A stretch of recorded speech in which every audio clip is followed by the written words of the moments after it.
خواب عمیق و آرام میخواین؟ این ویدیو مال شماست.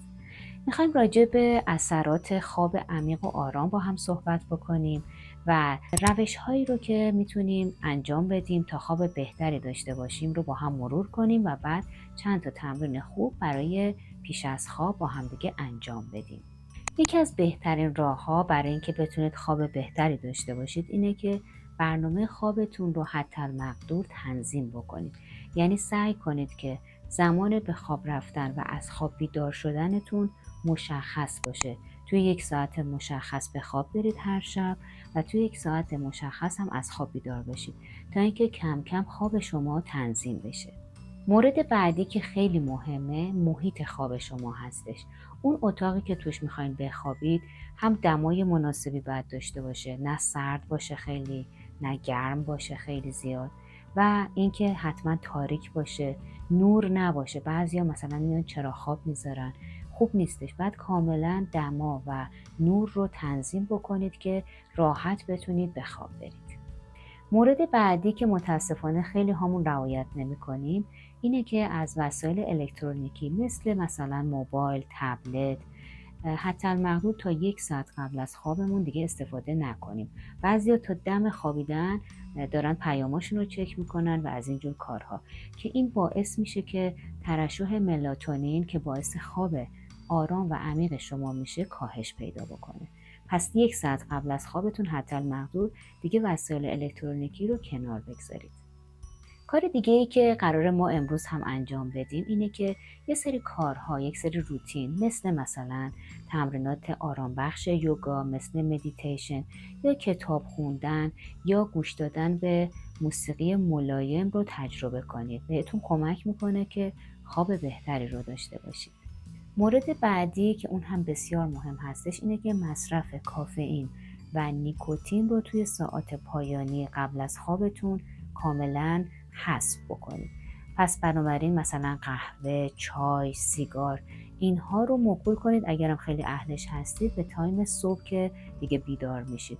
قبل از خواب اینها رو مصرف نکنید.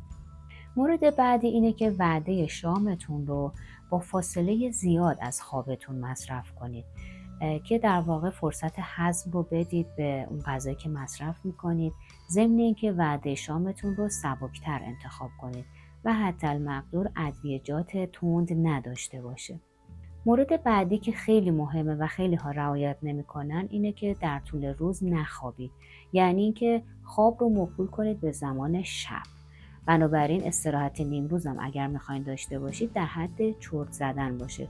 یا مثلا دوستانی که اهل یوگا نیدرا هستید میتونید که بعد از ظهر یه یوگا نیدرای سبک داشته باشید. حالا ضمنش ممکنه چرت هم بزنید که اتفاقا اون براتون خیلی مفیده. ما اینجا براتون ویدئوی جلسه کامل یوگا نیدرا رو و توضیحاتش رو میگذاریم که اگه آشنا نیستید برید و تمرین بکنید. یه مورد دیگه برای افراد خیلی مناسبه که خیلی ذهن مشغول و شلوغ دارن، افکار زیاد و در هم پیچیده دارن. توصیهم اینه که افکار روزانه‌تون رو اگر خیلی هم زیاد هستن بیاین بنویسین. یعنی یه دفترچه داشته باشین کنار تختتون که یادتونم نره و اون افکاری که دارید رو روی کاغذ بدون سانسور بنویسید و اون دفترچه محفوظ باشه پیش خودتون. بهتون کمک میکنه که ذهنتون یکم سبکتر بشه، اون چیزایی که توی ذهنتونه منتقل بشه به روی کاغذ و انگار سبک میشید و با ذهن آرامتری میتونید که راحتتر بخوابید. یک سری از دمنوش ها هم در زمان پیش از خواب خیلی به شما کمک میکنن، مثل دمنوش بابونه یا آویشن. خب حالا که این توضیحات رو با هم شنیدیم و مرور کردیم، آماده هستیم که بریم تمریناتمون رو شروع بکنیم. متا قبلش حتما کانال رو سابسکرایب کنید، زنگوله رو هم بزنید که هر موقع براتون ویدیوهای آموزشی میگذاریم نوتیفش براتون بیاد. اگرم پیشنهادی دارین، درخواستی دارین، حتما اینجا کامنت بذارید که ما براتون ویدیو تهیه کنیم.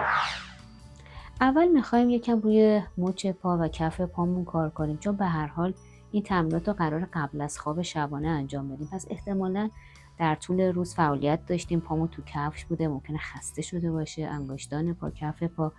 پس چه بهتر که اولین تمرین رو با ماساژ کف پا و چرخش مچ پا شروع کنیم. پای راست رو خم میکنم، از راست رها میکنم، میذارم روی ران پای دیگه. اگه نتونستید روی ران بذارید این کنار هم میتونید بگذارید. بعد قشنگ انگشتای دست رو میبریم لای انگشتای پا، خوب این رو حرکت بدید که بیاد بیخ انگشت. خود پا ریلکسه، پشتت صافه، میتونی تکیه بدی. بعد شروع میکنیم 5 تا دایره از یه سمت میزنی، نگاهش کن، اگه تق تق میشنوی خیلی خوبه. جهت عکسش خیلی عالیه. قشنگ خستگی پاهاتون رو با این تمرین میتونید برطرف کنید. بعد آروم شروع کنید حرکت بدید 2 تا شستتون رو روی کف پاتون. اجازه بدید که این پایی که در طول روز توی کفش بوده، کلی باهاش دوندگی کردید، راه رفتید، خستگی هاش رو برطرف کنید، تنش هاش رو برطرف کنید. خیلی خوبه. میتونید که حرکت رو ادامه بدید تا بیخ کشاله. بعد پا رو میذارم، پای دیگر رو به همین ترتیب کار میکنم. دوباره به این شکل قرار میگیرم که ببینید انگشتا رو میبرم بیخ انگشتای پام، خود پا ریلکسه. شروع میکنم 5 تا دایره از یه سمت، پای دیگرم حتی مقدور اکتیو نگه میداریم. جهت عکسش رو انجام میدم. نفس جاری هست، دم و بازدم. بعد شروع میکنم آروم 2 تا شستم رو حرکت میدم روی تمام سطح کف پام. تمام قسمت ها رو پوشش بدید، هیچ جایی رو بدون لمس باقی نذارید. بذارید تمام خستگی ها و تنش ها خارج بشه از کف پاهاتون، پاهایی که با شما همراهی میکنن در طول روز و حالا شما به اونها خدمت میکنید. و آروم حرکت میدیم تا بیخ کشاله. یکم استراحت کنید و آماده تمرین بعد میشید. بخش بعدی از بدن ما که ممکنه خیلی خسته بشه در طول روز، دست‌های ما هستن که مدام باهاشون کار میکنیم. دستاتون رو توی همدیگه به این شکل قلاب میکنید. اول خیلی آروم راست و چپ، میبینید به راست خم میکنم، به چپ. شانم هم رها هستش. اینو میتونید 5 جفت انجام بدید. باز اگه تق تق بدون درد دارید خیلی هم خوبه. بعد شروع کنید همین رو به دایره تبدیل کنید. 5 تا دایره، 5-6 تا دایره از یه سمت. خیلی نرم تمرین رو دنبال میکنیم. جهت عکسش خستگی انگشتان، کف دست، روی دست، اینها برطرف میشه. میتونید یکم دستتون رو بکشید جلو و رها میکنیم و میریم برای تمرین بعدی. تمرین بعدی خیلی خوب روی پهلوها، عضله لاتیس موستورسی کار میکنه. اگه انقباضی در طول روز اینجا جمع کرده باشید کاملا با این کشش برطرف میشه. دست راست رو میذارم کنارم و آروم خودم رو میکشم. لازم نیست خیلی خودتون رو کش بدید، فقط در حدی که عضله کاملا طولش افزایش پیدا بکنه و این رو چند دور به تناوب انجام میدید. خیلی نرم مثل یک رقص تمرین رو دنبال کنید. نفس جاری، دم و بازدم. 2 دوره دیگه با هم انجام میدیم. بکش خودت رو. مرسی. همین که کف دست روی زمین باشه کافیه. لازم نیست خیلی پایین بریم و مثلا ساعدتون رو بخوایم به زمین برسونیم، چون قراره بعد از این تمرینات به خواب عمیقی فرو بریم. کمی استراحت میکنیم و میریم برای تمرین بعد. حالا میخوایم همین رو تبدیل به پیچ کنیم. دست رو میبریم بالا، آروم میپیچیم به راست، شانه رها هست. دوباره دم و بازدم یادت نره. از بینی نفس میکشی. تنفس حتی مقدور شکمیه، یعنی وقتی دم میگیریم شکممون پر میشه و موقع بازدم شکم به داخل میره. این رو هم میتونید 5-6 دور و حالت ریتمیک انجام بدید. مرسی و بریم برای تمرین بعد. خب حالا میرسیم به تمرین گربه که بهش گربه سگ هم میگن. 2 زانو میشینی، بعد آرنج رو میچسبونیم به زانو، یک کف دست میریم جلو. حالا میتونیم تو حالت 4 دست و پا قرار بگیریم. پاهامون اندازه عرض لگن فاصله دارن، روی پا رو خوابوندیم و دستامون هم اندازه عرض شانه باز شدن. ولی میخوام که تمرین رو خیلی اغراق شده انجام ندید، به جهتی که قراره که بعدش به خواب عمیق فرو بریم. پس من خیلی قوس نمیدم، سر و لگن رو تیک میزنم، یه قوس ملایم، و بعد از انتهای ستون مهره ها خیلی کم خودم رو گرد میکنم. پس ما مثلا اگر در ابتدای روز بخوایم این تمرین رو انجام بدیم، میتونیم قوس بیشتری به بدن بدیم. ولی موقعی که قراره به خواب بریم لازم نیستش که خیلی انرژی رو به حرکت در بیاریم. فقط در حدی که انگار خستگیتون برطرف بشه. فیله های کمری ماساژ میگیرن. ارکتور اسپاین ها، عضلات راست کننده ستون مهره ها، الان داره روشون کار میشه. و یک گرما و انرژی دلپذیری رو در ناحیه ستون مهره ها میتونید تجربه کنید. این هم 5-6 دور انجام میدیم و میریم برای تمرین بعد. برای تمرین بعد میشینیم، پاهامون رو دراز میکنیم، پای راست رو خم میکنیم، از راست رها میکنیم. بعد میتونید که یه بالش کپل هم بذارید جلوتون، قشنگ بذارید که تماس داشته باشه با شکمتون. و بعد دست رو میبریم بالا، آروم آروم میاییم پایین، روی این بالشتون خم میشید. حالا دوستانی که دیسک بیرون زده دارید میتونید کمتر بیاین جلو، مثلا دستتون اینجا باشه روی ساق پا یا حتی بالاتر، یا مثلا 2 تا بالش بذارید که خیلی پایین نیاید. خیلی تمرین آرام بخشیه، به نوعی سیستم پاراسمپاتیک رو فعال میکنه. اصولا خم به جلوها خیلی آرام بخشن و قبل از خواب توصیه میشن. میتونید مثلا 10 تا نفس بمونید، آروم برگردید، بعد با سمت دیگه تکرار کنید به این شکل. ببینید قشنگ بالش رو میذارم، دست رو میبرم میام پایین. این بالش به من کمک میکنه که وانهادگی بیشتری رو تجربه کنم. در حالت روتین ما این تمرین جان و شیرشاسانه رو بدون بالش انجام میدیم، ولی اینجا هم میتونید بالش بذارید چون برای قبل از خوابتون هستش، و هم قشنگ خودتون رو گرد کنید. پس فرق میکنه که تمرین چه تایمی انجام بشه و به چه هدفی. باز اینجا هم تا 10 تا نفس میتونید بمونید و آروم آروم برمیگردیم و میریم برای تمرین بعد. تمرین بعدیمون هم جفت پای همون تمرین قبل هستش که پاسچه متاناساناست، منتها با بالش میخوایم انجام بدیم. ما معمولا پاسچه متاناسانا رو بدون بالش انجام میدیم، اما الان چون میخوایم ریلکس کنیم 1 یا 2 بالش قشنگ میذاریم، دست رو میبریم و میای جلو، از بالشت هم کمک میگیری، قشنگ خودتو رها کن روی بالشه. مثلا اگه 2 تا بالش بذاری حتی میتونید سرتون رو هم قرار بدید به این شکل، قشنگ سرت میاد پایین و یک حالت وانهادگی رو در عین اون خم به جلویی که رفتیم میتونید تجربه کنید. باز اینم تا 10 تا نفس میمونیم. منتها دوستانی که دیسک بیرون زده دارید حتما حواستون باشه به وضعیتتون. و بعد میریم برای تمرین بعد. تمرین بعد پاها رو به این شکل حالت هلالی قرار میدیم. کف پاها رو میتونید نزدیک به هم یا حتی مماس به هم قرار بدید. تمرین لاک پشت رو میخوایم کار کنیم یا کورماسانا، منتها باز این بار هم از بالش کمک میگیریم که قشنگ بدنمون قوس داشته باشه و رها باشه روی بالش. حالا 1 دونه 2 تا بر اساس محدودیت کمرتون میتونید استفاده کنید. بعد به این شکل 2 تا دست رو میبرم زیر ساق و آروم آروم میام پایین. حتی میتونم ساعدم هم اگه محدودیت تو کمر ندارم رو زمین قرار بدم، خودم رو ولو کنم حتی رو بالشم. دیدید 1 دونه بالش کمه 2 تا بذارید که خیلی پایین نرید. دوستانی که دیسک بیرون زده دارید و پشتتون هم مثل لاک پشت کاملا گرده، باز خیلی کمک میکنه این تمرین که آروم بشه عضلاتتون. کمک میکنه که روی سیستم پاراسمپاتیک پالس بفرستید. تا 10 تا نفس میتونید بمونید، بعد آروم آروم برمیگردیم بالا و میریم برای تمرین بعد. تمرین بعد رو من خودم خیلی دوست دارم، اصلا بهش میگیم استراحت حیوان یا سایتلی آسانا. به این شکل کف پای راست رو مماس میکنیم با ران پای چپمون. اگه لازمه یه بالش هم کنار دستتون داشته باشید.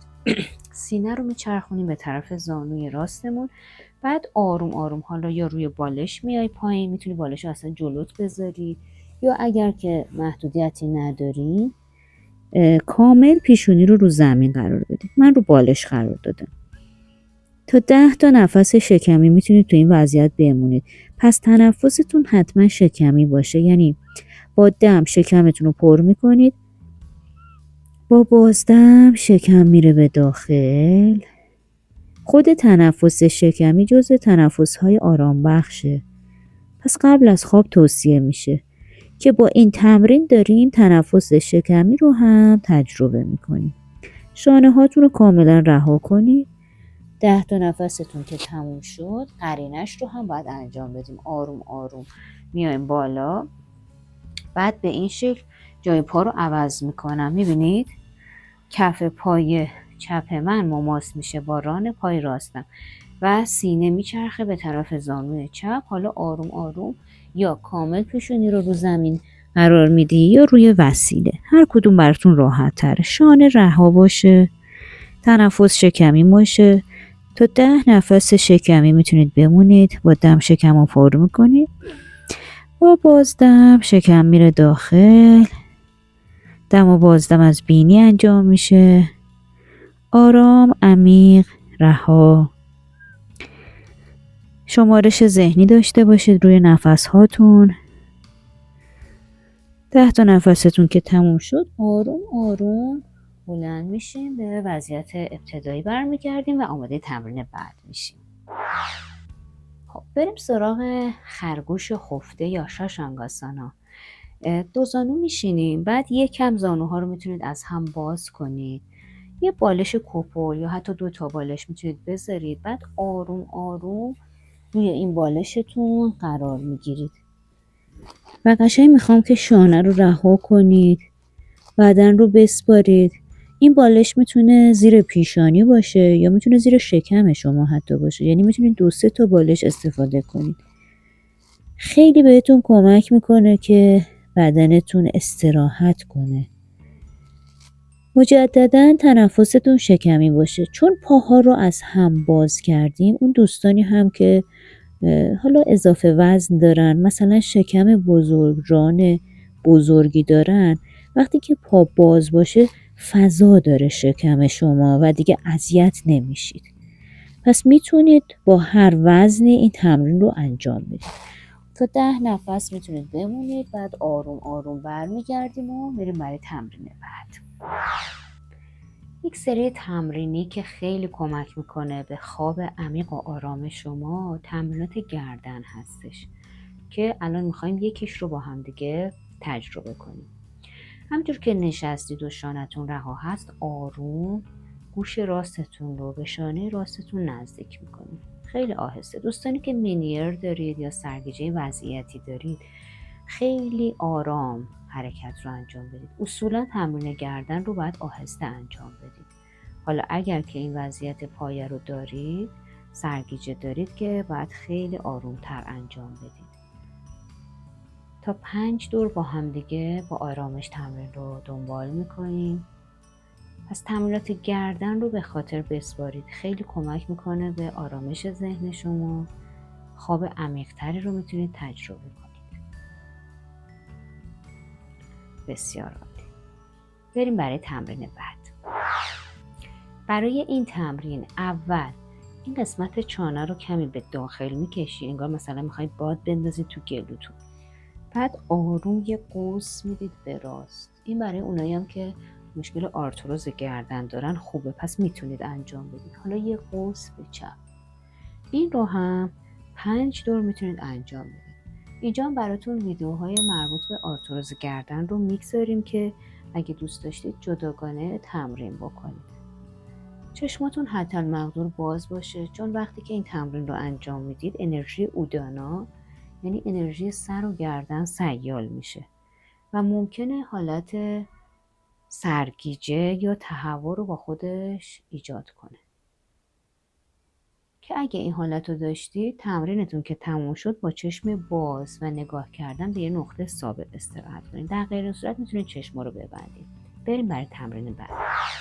حالا میخوایم چرخش کامل گردن رو انجام بدیم، منتها با نوک بینیمون روی صفحه فرضی میخوایم دایره بزنیم. پس دامنه حرکت محدود هستش. به این شکل خیلی آرام 5 تا دایره از یک سمت و 5 تا دیگه از سمت مخالف خودش. دم و بازدم جاریه. عینک اگه دارید بردارید. لنزم که قطعا در میارید دیگه دوستانی که لنز دارید، چون قراره که با این تمرین بعدش دیگه بخوابید. پس همه کاراتون رو کردین، مسواکتون رو زدین، کرم شبتون رو زدین. ما اینجا ویدیوی روتین پوستی رو براتون میگذاریم که بدونید که تایم روز و شب از چه محصولاتی باید استفاده کنید. خب 2 جهت رو پوشش میدم، استراحت میکنم و میرم برای تمرین بعد. این وضعیت رو من خودم وقتی بچه بودم بدون که بدونم یکی از تمرینات یوگا هست زیاد انجام میدادم که خیلی آرام بخش هستش. بهش میگن استراحت ماهی. حالا ببینیم چجوریه. رو به شکم قرار میگیریم، بعد به این شکل قشنگ دست زیریتون که الان دست راست هستش بازوشو میارین انگار سرت رو میخوای بذاری روی این. بعد 2 تا دستت هم توی همدیگه قلاب میکنی و پای روی رو نزدیک میکنی به آرنج دستت. قشنگ خودتو ولو کن، خودتو به زمین بسپار. بسیار تمرین خوبیه، تنش ها رو برطرف میکنه، ریلکس میکنه تمام وجودت رو. نفس جاری باشه، تا 10 نفس میتونید بمونید و قرینش رو خودتون انجام بدید. من چون پشت به دوربین میشه دیگه اجراش نمیکنم، ولی حتما قرینه انجام بدید، یعنی با سمت دیگه‌تونم دقیقا همین رو تکرار میکنید. برای تمرین بعد اول به روش صحیح به پشت دراز میکشیم، یعنی ساعد رو میذاریم مهره به مهره تخت پشت رو رها میکنیم. باز اینجا براتون یه ویدیو آموزشی میذاریم که راجع به نحوه صحیح دراز کشیدن، خوابیدن کامل براتون توضیح دادم. خب حالا میخوایم یه پیچ خیلی راحت رو انجام بدیم که تنش ها و انقباض هایی که توی فیله های کمری انباشته شده اینها رو بتونیم آزاد بکنیم. دوستانی که کمر درد دارید یا مثلا پریود هستید میتونید حتی 2 تا بالش طرفینتون بذارید که پاهاتون خیلی پایین نیاد. بعد دستتون رو رها نگه دارید، آروم پاها رو به راست میبرید.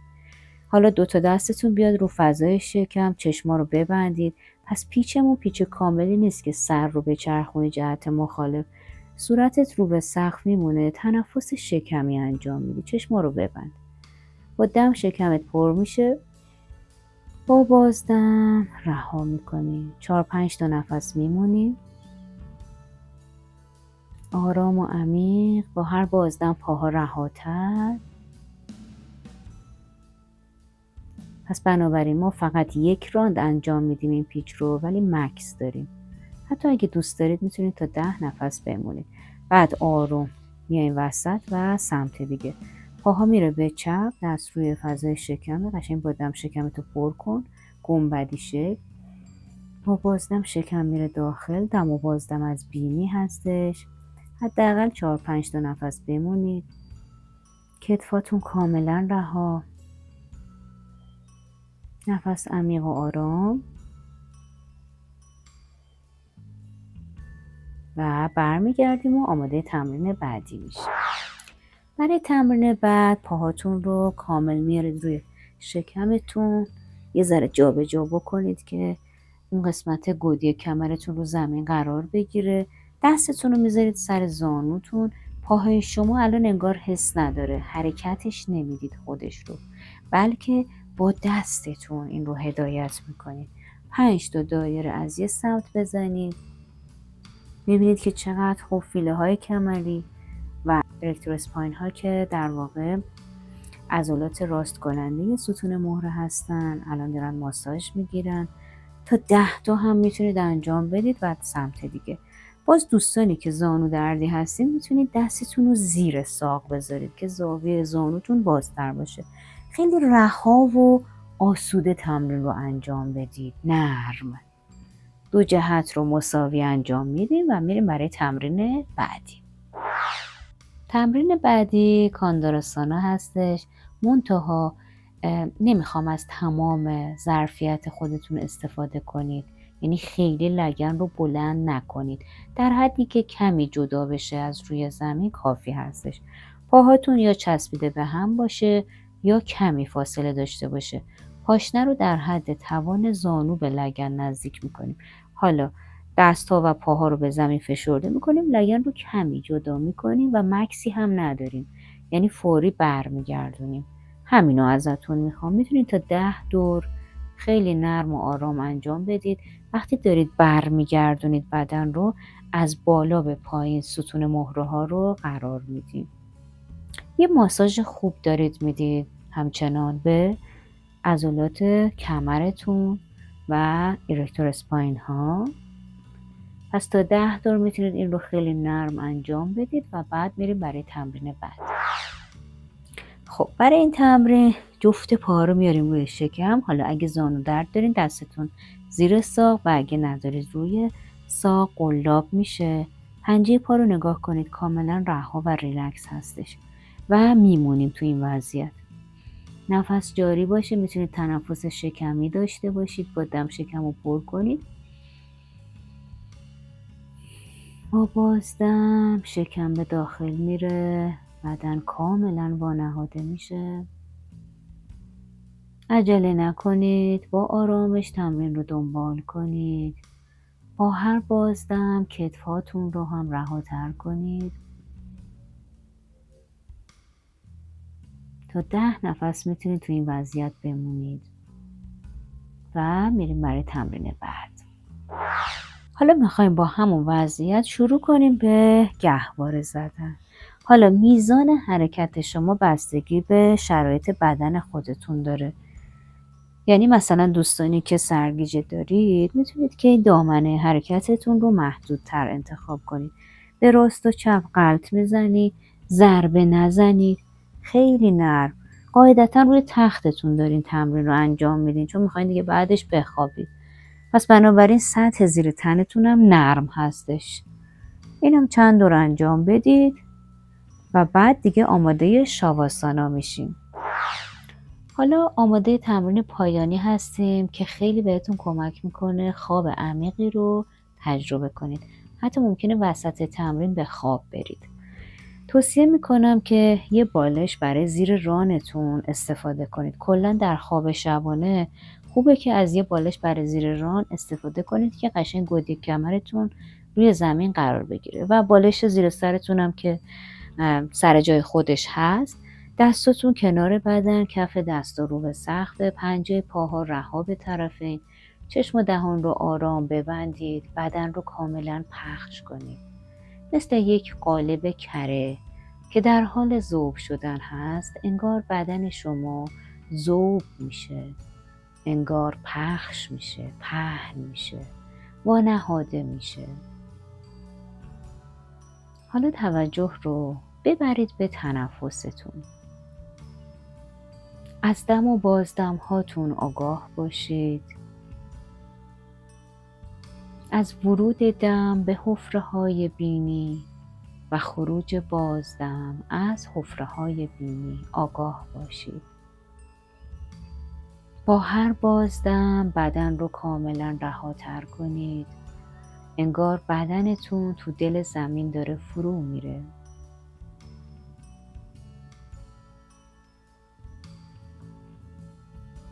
حالا توجه رو ببرید به فضای شکم و نافتون. با هر دم شکم و ناف شما کمی به بالا و طرفین پر میشه و با هر بازدم نافتون درون حفره شکم فرو میره.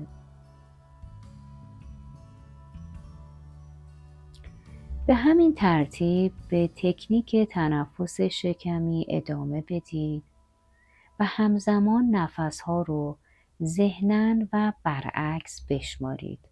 از عدد 7 تا به 1 برسید.